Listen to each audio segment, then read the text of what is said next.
Welcome, welcome, welcome. You're listening to the Ask Brien radio show on KHTS 1220 and 98.1 FM. Brien spelled with an E, ASKBRIEN. We've been doing this show since January 2017. And my second guest on that show, who was my co-host for 2-3 years, I don't know how long, he's actually today is our co-host, Mr. Alex Grossman. Alex, you there? Mr. Brien Johnson, how are you today? Woohoo! All right. So today's show is going to be a little bit odd because we may have to have a couple breaks here that we don't normally have. But we're going to go.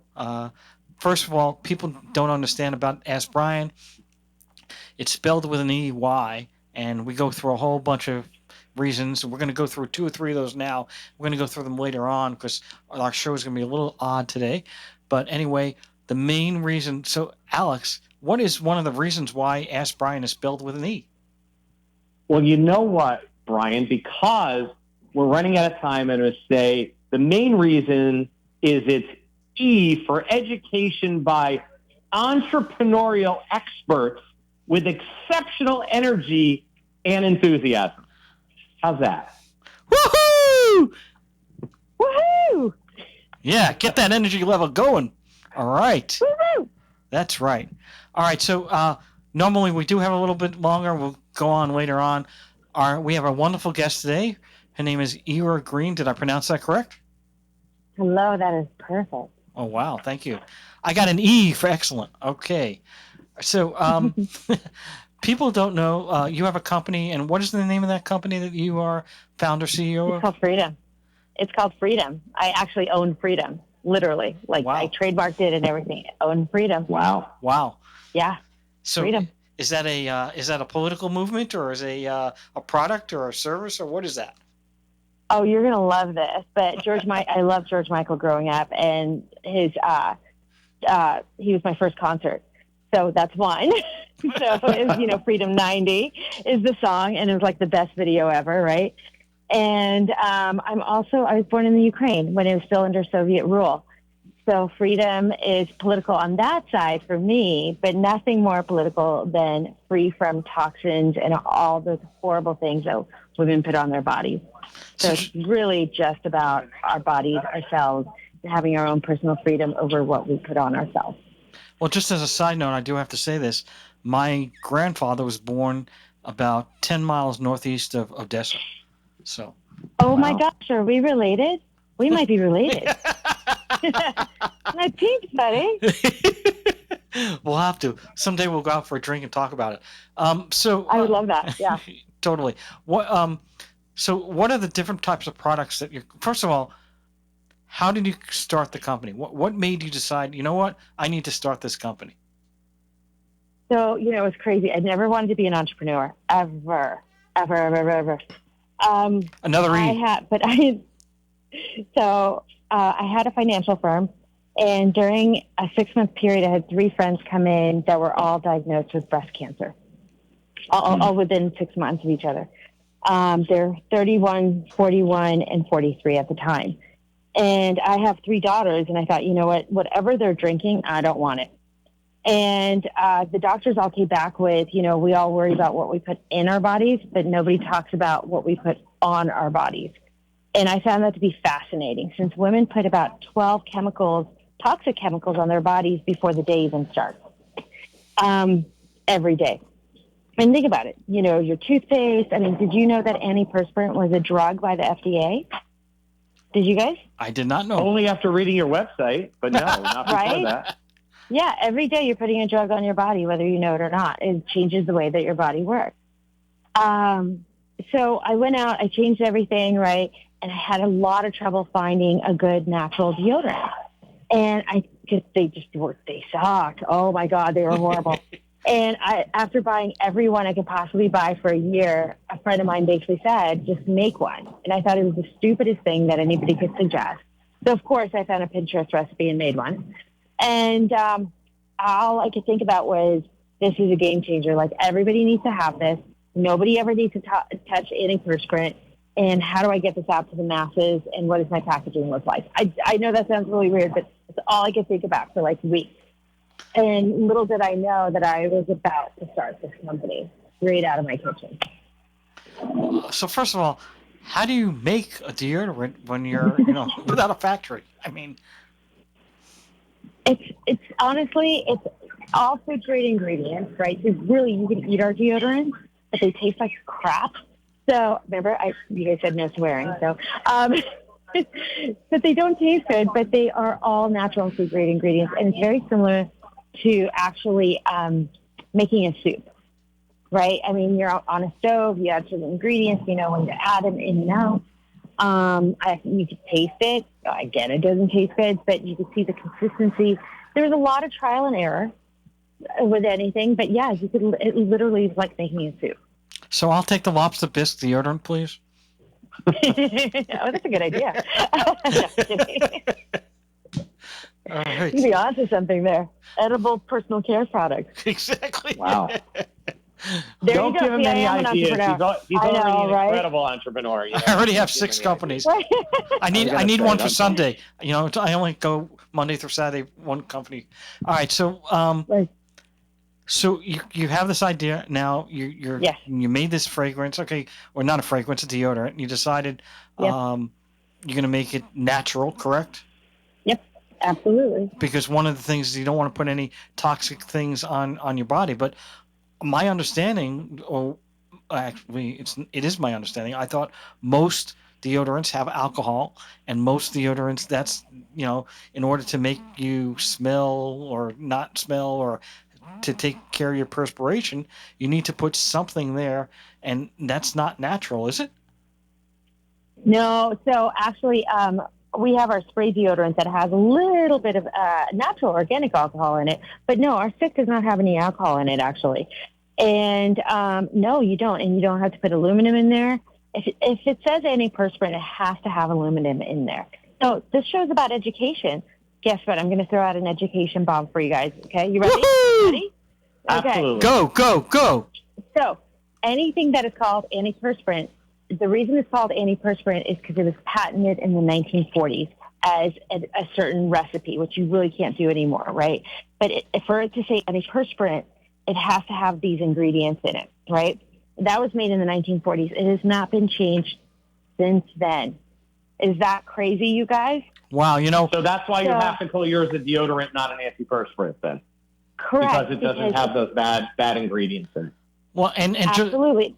Just to let you know, Alex knows this. I'm a trademark attorney as well, and so absolutely the two biggest trademarks that people were unaware of was Elevator was a trademark, and so was Aspirin, and Aspirin was a trademark, and they lost their they lost their trademarks because the name became so popular that people, it was a lift, but they came out with the Elevator lift, and so all of a sudden, boom, everyone was calling that. That's why they had commercials back in the 70s. You can't Xerox a Xerox, because if you could, they would have lost their name.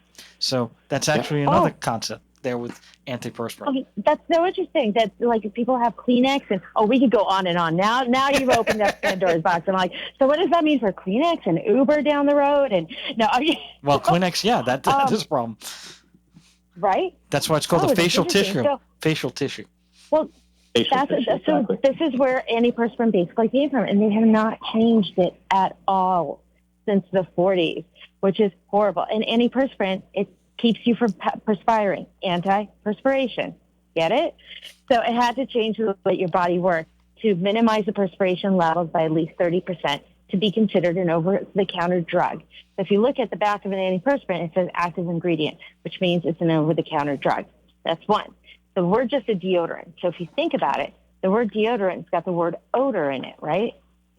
Correct. So now you'll always remember how to spell deodorant, right? D-O-D-O-R, right? Deodor. So it gets rid of the smell, because here's the thing, you guys. Your body needs to sweat. It's your natural air conditioner. It actually cools your body down automatically. And when it doesn't sweat, it tends to overproduce. So if you try to block that sweat, you guys, so a lot of people are like, hey, I sweat a bunch, right? So you put on more antiperspirant. Well, that's actually counteractive, right? So your body's trying to cool itself down. It's got to breathe. And when you get rid of the antiperspirant and you let your body naturally perspire, you actually don't perspire as much as you think you do. It's actually a lot less. So here's a question. Wow, I've been really educated today, there, Brian. This is great. It doesn't. Thank you. It doesn't. I'm It all doesn't take about the a. pitch. It Let me does. tell you. It doesn't take a lot to educate somebody who used to work with Steve Jobs. So anyway. Oh my God, I feel so honored right now. I'm so honored right now. My gosh, I had to throw that one in there. So I love that. now, when you Yeah. lots of people want to know about starting this company, right? So you have this Yeah. concept, you need something out there. People are putting too many chemicals on their bodies as it is. Mhm. You're trying to lower that because you think that's one of the causes of cancer, etc. So my question is, that's a concept. It has. I don't know if it's been proven or yet. Probably is true. I don't know, but how do you create a company from that? It's great to have an Right. idea, but I got 10 ideas a second. So what? How do you make it into a company? Right. So very carefully. And the funny thing is, creating a company can give you cancer as well. We'll get into that in a second. Is that a slide on legal steps? Okay, yeah, go ahead. No, I'm telling you. So technically, we cannot say that any person causes cancer because that link has not been put together. But if it smells like a duck, looks like a duck, and feels like a duck, it's usually a duck. And Quack, that quack. was one duck I did not want the duck. So we started very slowly. We started in my kitchen. And I literally had a little baggie of deodorant that I had made. And we live in Las Vegas, so I started on the Strip, of course. You've heard of that place, right? The Las Vegas Strip. Right. It's got a couple casinos and a couple of spas there. So, sorry, guys, I'm outside. A lot of bikers out here. So I basically took a little baggie. It was actually my daughter's lunchbox. And I started at the Mirage Hotel and hit every single spa along the way until I got to the Four Seasons, which is in Mandalay Bay at the very end of the block, hoping somebody would pick up my product and put it in their spa. I didn't know how to build this, right? I knew nothing about retail, zero, okay? I was a financial advisor. I ran a financial firm, right, for 20 years. And so finally everybody said no. And I'm like, okay, that's not going to work for me. And then at the very end, the Four Seasons basically said, if you change your packaging and make it look prettier, we'll give you a PO. Wow. So my very first PO was the Four Seasons. It wasn't anything huge, but they sold out in 3 days. And you started at the top. Yeah. And so, but see, that's the whole thing. When you have something like that, then you go to everybody else and say the Four Seasons is carrying it, right? Absolutely. Right. Absolutely. So they're like, hey, if the Four Seasons is carrying it, then we need to carry it. So then we went to Canyon Ranch and Miraval. And next thing you know, we're in over 400 locations, right? It was pretty crazy. And we had to take it from the kitchen. Then we had like a rented restaurant supply place that we would rent on a Wednesday at 6 o'clock at night. And we would work till 2 o'clock in the morning making deodorant. Wow. Okay? Wow. And we're literally carrying out big black garbage bags of deodorant. It looked like we were grabbing like body bags out at 2 o'clock in the morning. Body bags. Hold on. Deodorant. Body bags, Las Vegas. Where are we going here? 2 o'clock in the morning. It all makes sense, right? I saw that movie Casino with Joe Pesci. Yeah, I got it. Yeah. Well, they didn't take care of anything else there. Just saying, you need money in a startup. You got to get it anyways. Yeah, I'm kidding. So, and I had, at this point, I had sold my financial firm, so that was my first exit. And I took all that money and put it into this company, which was actually a mistake, right? I didn't know you could raise capital or anything like that. So I was like, what is that? And you know what, guys? It was not that easy because there was another deodorant company that was out there around the same time. And they're like, oh, yeah, people are throwing money at us. And I'm in Vegas, I'm a woman, and I'm making a deodorant company. And everybody's like, huh, that's a fun hobby. It was like, you've got to be kidding. It was really, those first 2 years were very interesting. So we built it up, specializing in spas, and turned around and, COVID hit. And what happened with spas during COVID? They closed. Exactly. Closed up. Right? So I'm like, well, crap. What do I do now? And little did I know that this is called a pivot.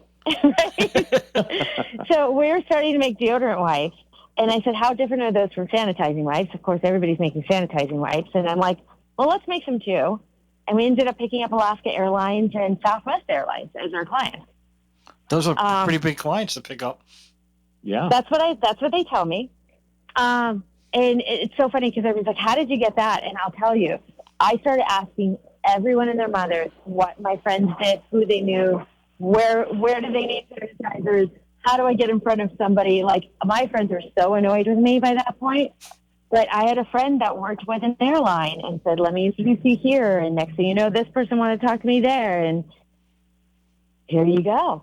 There you go. You know, for someone who doesn't want to be an entrepreneur, you have all the entrepreneurial instincts that anyone could ever have. And your story reminds me of a movie, by admission, by the way. My wife and daughter are both users of your product. So by admission, yeah. The movie Baby Boom, that was one of my wife's favorite movies, is like almost your exact story.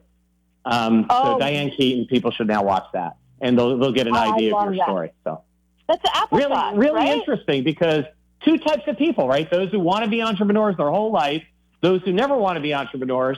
But it just goes to show, if you have the instincts and you follow through, you can do it. So my question is, how much work was it? I mean, was it harder than you thought, or did it all just fall in place? Were you like Brien Johnson here with 6 companies where, he just starts a new one every week, or is it, was it hard? Brien, you want to just come over and take over my company? Because I'll give it away in 2 seconds. So, as soon as the lobster bisque deodorant is out, I'll be there. I can see it now. I can make it for you in 2 seconds. So, I'll be honest with you. At first, it was like, this is everything I kind of wanted to do, right? Because I love solving problems, and entrepreneurship is full of problems every day. You're a fireman. You're putting out fires every single day, right? And I didn't know how much it actually affected me and how stressed out I actually was until I was diagnosed with cancer. Oh, wow. And I was diagnosed with breast cancer a year ago, right after, COVID and everything else. And mine was what's called an estrogen positive cancer, which doesn't just mean that it's a girl cancer. It means that my cortisol levels were high, and my estrogen levels, it raised my estrogen levels. So cortisol, of course, comes from what, guys? Stress. Right. Yeah. Right. And I think you knew somebody who passed away from cancer as well, who was pretty, his work was pretty much his life, right? Absolutely. Right. Stress will do it. Stress will do it. So when asked how stressful is running a business, you could ask my boobs that I don't have anymore. Which I actually do have new ones. Don't worry, they're fabulous. The new ones are much better than the old ones, but that's a whole different story. But it's very stressful. It's much harder than I thought. Much harder. There were times that some people asked me, they're like, would you do it again? And I'm like, I don't know. I honestly don't know. As much as I love it, it's a lot. It's a lot. And of course we had to do it during COVID, and we had to raise capital and everything else. It's a lot of work. It's not all the glamour that you see, and there's a lot more to it that I didn't know, maybe in a good way. I wish I would have known. And as far as, raising capital or building a team, those are things that as a woman, you guys, we're not raised with that. We're told to get married and take care of our spouses and our kids and our parents. And, that's what we're raised with. Right. And you have 3 lovely children that you have to still raise as well, right? That's another. I do. I have 3. Yeah, I have 3 kids. I have parents. I have 3 teenage daughters, you guys. I have 3 kids within 18 months of each other. I've always been an overachiever. It's really weird. Wow. We got to take a break. We're going to be right back. So we'll be right back. Thank you, Ira, and we'll be right back. Welcome back. You're listening to the Ask Brien radio show on KHTS 1220 and 98.1 FM. And everybody who watches the show, because you can watch it, they see me shadow boxing. Today I just got knocked out, so I don't know. Real tough person to shadow box against. Ira, are you there? I'm there. I'm here. I'm sorry. All right. Yes. I am here. So I'm knocking you out. I love that. Well, that Rocky theme we do that each week to try to get people. We want everyone to be motivated, excited. I love it. It makes me happy. Yes, I love Rocky. Great. What is that? What was that noise? All right. That's a telephone. All right. So you were talking about your family, and which is very important. Right. I mean, you can't. Everything people do in life is for their family. I mean, I know some people disagree with me. That's the whole point of life, right? Is to make it better for your children, your family. That's a key, right? So that's what I think. That's the American dream too, right? That's freedom. There's your thing. All right, and we're speaking to Miss Freedom, or Mrs. I should say. Yeah. Okay. So, how did you decide? So we see the marketing that you've done so far, which is basically going door to door and asking connections to try to connect to people. But do you have a more formal marketing system in place now, or are you still using the same knocking on doors and calling up friends and family? So you guys know we have. There's social. I'm a keynote speaker in so many different places. I just spoke at Texas Tech, which is awesome. I hate to do this to you guys. My dad just knocked on the window. I have to go in and see. I'm at the emergency room with my father, and they just called him in. Not a problem. We'll be talking here. This is what life is all about, Ira. Thank you very much. Yeah. Right. We'll be here. Thank you, guys. No problem. So sorry. Thank you. Not a problem. Okay. Bye. Bye. Alex, you there? Yes. So, Brien, there we go. There's another real entrepreneurial story. Single mom, entrepreneur, cancer survivor, did it all on her own, built a business, and never wanted to be an entrepreneur. How incredible is that story? Well, I mean, let's be honest. What's incredible about that story is that she just used her instincts, right? I mean, that's just right. To me, it's pure. Who you don't need to go to college and get the MBA from Wharton or something. You just what makes common sense. And by the way, I always say common sense isn't very common. The reality is, if you have common sense, you don't need those degrees to go out there and, oh my God, you have a PhD. It doesn't really matter. You just need to do the right things, and the right things are exactly the things that she was doing. I mean, she just figured it out in her head. Hey, listen, I want to sell this product. It'd be nice to sell it to some hotel on the strip, and she just went from place to place. I mean, when I was in law school, and my first summer, they don't hire first year associates. They usually want to have one more year. So what did I do? Well, this is in the old days. I picked up the yellow pages, and I called every attorney. The what? The what? Exactly. What? Yellow what? No. Picked out the yellow pages and went down the list. And, I got to BERG, so I'd gone through all the A's and many of the B's, and I was, maybe 100 down the list. And some guy said, all right, why don't you come in? And that's how I got a job, right? That's the entrepreneur spirit. That's the thing of you got to do things outside the box to create things. Now, I don't know. I really wish we could get more of her story, and maybe she'll be able to come back. Maybe if not now, we'll have her on another show. But the reality is to be able to be a keynote speaker at Texas Tech and whatever, and to have the website and have the company going. Obviously, her story. We need to get more information about the story, but it is obviously quite an accomplishment to have gone as far as she did. Now, getting back to the E's, because we have about 4 minutes left before we have our sponsor. Okay. So, Alex, that was really interesting the way you tried to do the E's and just put them all in one sentence, one paragraph, and that's good. But it doesn't have the same oomph when you just do it like all in one. So we try to separate it out for each one right now. So one of the things is to be an expert on Ask Brien. That requires 10,000 hours. And we pretty much tell people you need 5 years. But that's not 5 years of experience to be an expert. That is correct. That's a lot of time. It is a lot of time, and can it be condensed? Sure. If you're working in some companies or on your own to start a company, you can easily do that in 2 years. Okay, probably not. We took Ira, and she's working 100 hours a week, right? 5 years based on 40 hours a week. She'd be there in 2.5 years, right? She'd be an expert, right? But 2.5 years. I consider an expert. How about you? Well, I think we discussed that texting earlier today about what you're an expert in. and I'm an expert at impromptu interviews. That's what I get my shtick on, impromptu interviews, and never following the book, even though I'm a lawyer. Interesting concept. So let's get back to where we're at, because we do have about 3 minutes before our sponsor will come on. The reality is, she had a financial background, which is good, right? When you have a financial background, at least that part of her business was fine. And then she had the guerrilla marketing tactic of going door to door to try to get the customers. But what, and the production was what? In her kitchen.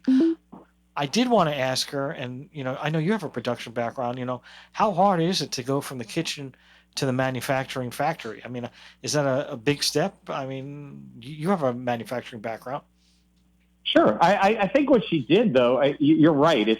It's the gut instinct she had and the drive that she had. And really, it's about the formula. So she had to build the formula. Once you know what all the raw components are and you know how long, quote unquote, you have to cook them, then it's easy to hand to someone who has the expertise in there and just say, here is my formula. I need you to scale it up. And that's really what it takes. But in all that, you have to write the procedures. When you're doing your kitchen, I put a dash here and you weigh everything out is the way you end up doing it, right? You weigh it all out and you go, I have this many ounces of this many ounces of that. When you scale it up, though, and you go from, say, making 1 gallon of something to making 100 gallons of something, it doesn't always scale in a linear fashion. And that's where she probably had quite a bit of time scaling that up. But as she said, she started by renting a facility and still kind of cooking her own deodorant herself and getting it to scale before she brought it to someone. So that's actually a pretty big feat. But it's not uncommon for people to do that, to take that on before they send it out. I wish we would have gotten to how she's keeping up with production now, but that's for the next show, right? We'll hopefully get her back on and talk in depth about that. Oh, I'm sure she'll be on a later show, and she might even come back later today. We don't know. We have about 50 seconds before we're going to be taking a break. But the other part of that business, and I think it's a huge part of that business, is packaging, right? I would have liked to ask her a little bit more about that. Maybe you know something about that as well. I mean, so great. So you have this great recipe. You know that the product is good, but packaging I think is very important. I mean, how you package something can determine whether or not it's going to sell. Yeah, it's the marketing about it too, right? The messaging and the story. And as she said, she loves the pitch, right? She's very good at it. And that pitch and that story has to connect to your audience. Marketing is all about connecting your audience, know thy audience, personal personas and all the like. And I think she's done a good job at that. And the good thing about having a deodorant brand, and now she's she has wipes, she has other things, is that she had some rules to follow. Deodorants come in a stick, they come in a spray. She didn't invent anything new in there. She just was following packaging that other people had spent a lot of money designing and working with. So that's another thing a great entrepreneur gets, is that you leverage what's already out there in the market rather than inventing everything yourself. Because if you have to invent everything yourself, you're likely to fail, as opposed to leveraging, technologies, methodologies, things that are already in place, and leveraging them for the best outcome. And I think she's done it. And remember this as well, Brien, is that this business has only been in there a couple of years. I mean, for someone to go from just before the pandemic, drive through the pandemic, and see the level of success that she's seeing in this short period of time, that's incredible. That's really incredible. People slog these things out for 10 years and never get past that point that you were talking about, calling your friends and family and, going door to door, where she has, national distribution and some really big names. I mean, she mentioned Southwest Airlines. That's not an easy one to crack. I'd have a hard time walking into Southwest and getting a deal, right? That's pretty incredible. She's done a great job. We got to take a break for our sponsor. Stephanie, are you there? Hey, I'm here. All right. So each week we have our sponsor, which is Albany Farms and another company. And so people want to know, what is Albany Farms all about? We always talk about it. I tell everybody that has been listening to the show that it's like the Kentucky Derby, with the farms and et cetera, or maybe they're growing strawberries or blueberries, or maybe it's a pumpkin farm. Maybe it's good, does well on Halloween. Is that your peak period? Definitely not, but I wish. That would be really well. cool. Why don't you have pumpkin ramen? That is a great idea, and a lot of brands do have that seasonal flavor as an option. So, yeah, that's a great one. But Albany Farms, we are a food manufacturer. Super exciting. We produce fried instant ramen noodles that can be found at select Walmart Canada stores, select Target stores, HEB stores, and 99 only Dollar Tree. We have exciting flavors and local supporters like Lynn's Dakota Mart, MJ's and Loiter's, which has been great. And yeah, our portfolio only consists of the noodles right now, but in the future, it will have a lot more. And a lot more flavors too, correct? Exactly. Like that pumpkin spice. All right. Yep. I'll be at the door when it comes out. I'll be racing to we'll my ship Target you store. some. We'll fill up your office full. Exactly. And then I don't have to keep on dressing up as a ghost. All right. The other company that sponsors us is Legal Steps. And my understanding is you actually took one of their courses, and try to explain to people what Legal Steps is and give them some tips about it. Yeah, so I love the course first and foremost, but Legal Steps is a do-it-yourself system that is affordable and simple to comprehend, and it helps you deal with legal issues such as forming a business in California or even registering a federal trademark. I found this course to save me a lot of money if I did it or if I pursued it another way. And so it really gave me the confidence, and I felt empowered at the end of it. So I highly recommend it to entrepreneurs who are, looking for this type of guidance, because it is expensive. So. Well, and that's another E for Ask Brien, empowerment, right? We want to empower people. Yes, it is. So that's another good concept. Well, we really appreciate your time. We wish we could have you on longer, but unfortunately, we do have to go. Thank you very much. We'll be speaking to you next week, and have a great week. You too. Bye. Alex? I'm hungry after that. I want some ramen now, so we better cut this short in another 20 minutes or so. Well, you just have to run to that 99-cent store. All right. You better believe it. I'm sure you'll be the poorest person there. Now, let's get back to what we're talking about. So, she really didn't get into, and this is a point that I know that entrepreneurs have this issue with, is cash flow and finance, right? I mean, so she did say she had an exit, and she did have a financial business, whatever, and so she was able to sell it out. But the reality is, cash flow is very big. It doesn't matter if you're starting a very tiny business with, you're selling $1,000 worth of product, or you're selling $1 billion. The fact of the matter is that any business along its historical level always needs more cash, because you can't, in order to scale, you need cash. You need cash for marketing. You need cash to hire employees.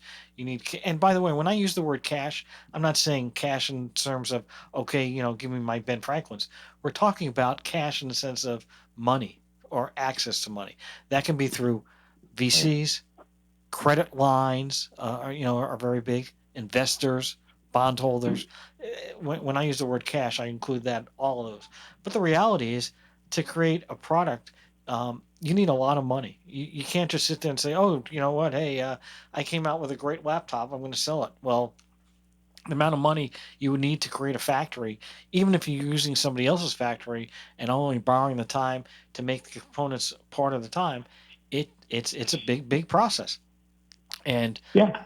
And it costs a lot of money, right? And so it doesn't matter. She made a mention there, Brien, which was very interesting. She said she used her own cash from her exit in order to do that, because she didn't realize that she could go out and get other capital. And I think she regrets that. And I think that's, I'm not saying I haven't made that mistake personally myself as an entrepreneur, but I think that's one of the interesting things. And it's also, we make this mistake. You bring up the biggest point is we always assume that we're going to get to cash flow, positive or at least break even a lot sooner than we normally do. And so because of that, the number one thing that kills a lot of companies is you just run out of cash.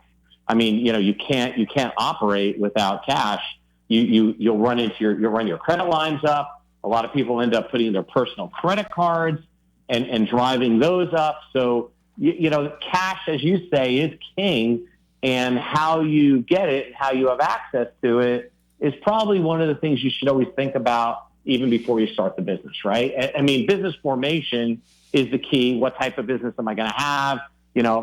We were talking about that, right? But you're an expert at this. Let's take it this way. So if I want cash in my business, you mentioned VCs. What kind of business structure do I need to get a VC? If I'm an entrepreneur and I'm a single ownership company, or I'm an LLC, can I go take VC money, or do I have to be a corporation? How does that work? Well, it's certainly much easier to get from a corporation, although and obviously you can't go public as an LLC, but there are more and more people getting involved in the LLC part of it. But reality-wise, investors typically go to corporations. They don't typically go to LLCs. It has the combination of being a partnership versus the limited liability protection of a corporation. But most people do try to go that way. We do have to take a break, so we're going to continue on in this part of the discussion. We'll be right back. You're listening to KHTS 1220 and 98.1 FM, The Ask Brien Show. We'll be right back. Welcome back. You're listening to Ask Brien Show on KHTS 1220 and 98.1 FM. And people that don't know this, KHTS, like no other station in the world. Yeah, did you know that? It's like no other station in the world. I don't know if people knew that. All right. Alex, you still around? I'm still hanging out. Yeah, still here. Wow. Can't get rid of you. All right, so I'm like a bad deodorant, I kind of stink. So Alex, because Ira is not here, and it's Ira Green. Since she's not here, people want to know, okay, I want to get more information about the products that she sells. We know it's deodorant, but there are other products too, and they want to find out some more information. And you have looked that up. You have that information. So can you tell the audience how they can get more information about the products for Freedom Deodorant? Yeah, Ira and her team, they have a URL. It's freedomdeodorant, just the way it sounds.com.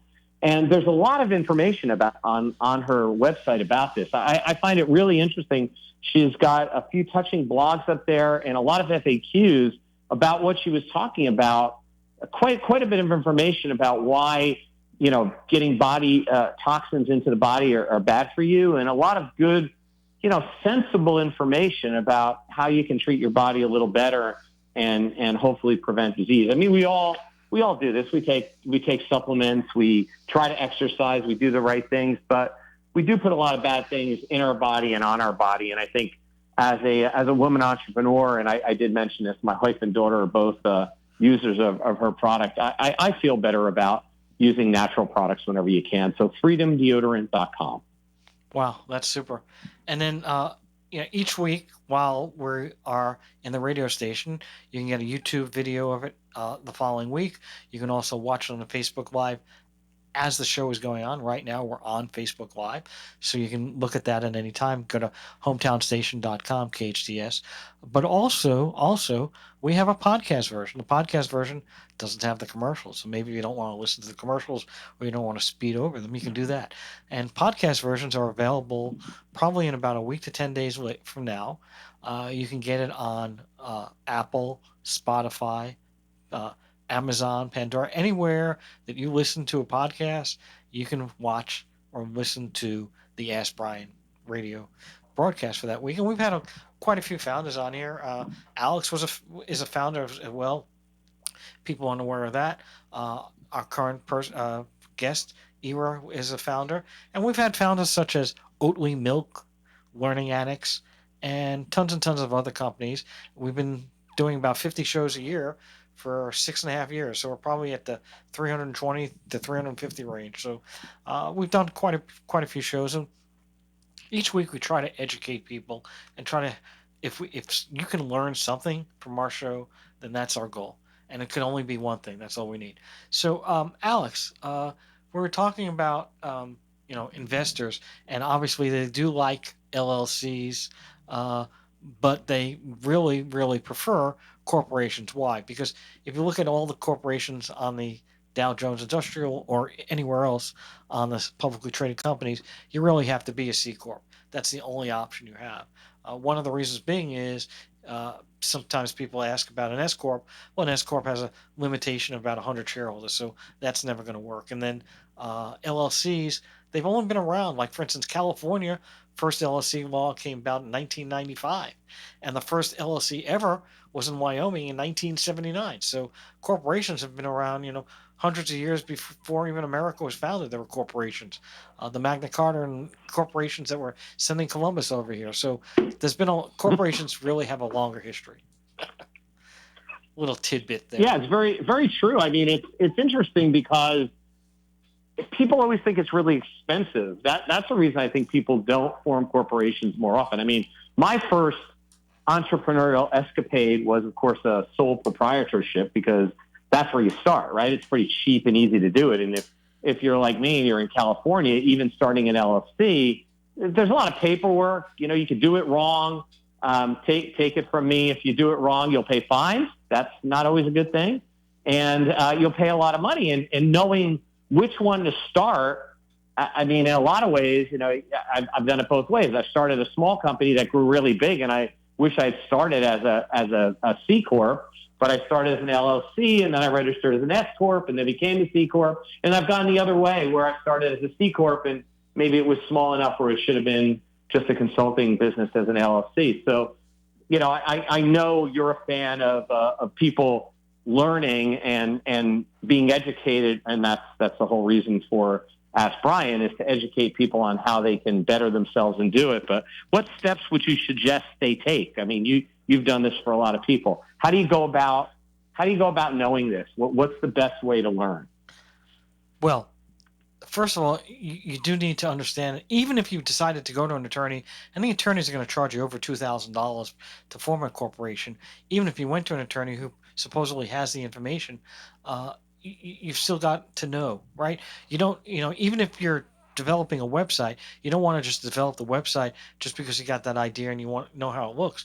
It's always better to know a little bit about it, because that way if the person you're working with really knows what they're talking about, right? So it's always good to have a little bit of knowledge. Now, for a corporation, you have to know the basics, and the basics you can go probably to Google. You can go to Legal Steps; they have information there as well, and it'll teach you and show you. Okay, listen, there are 4 or 5 different ways you can go. You can get a sole proprietorship, that's one person. You can go in a partnership, that's 2 or more people. You can do an LLC, which is a hybrid between a corporation and an LLC and a partnership. And then you can go the corporation route, and you have a C corp and an S corp. Unfortunately, you're going to have to read about that on Legal Steps, because right now we're out of time. Over and out. Okay. KHTS 1220, 98.1 FM, The Ask Brien Show. Thanks a lot.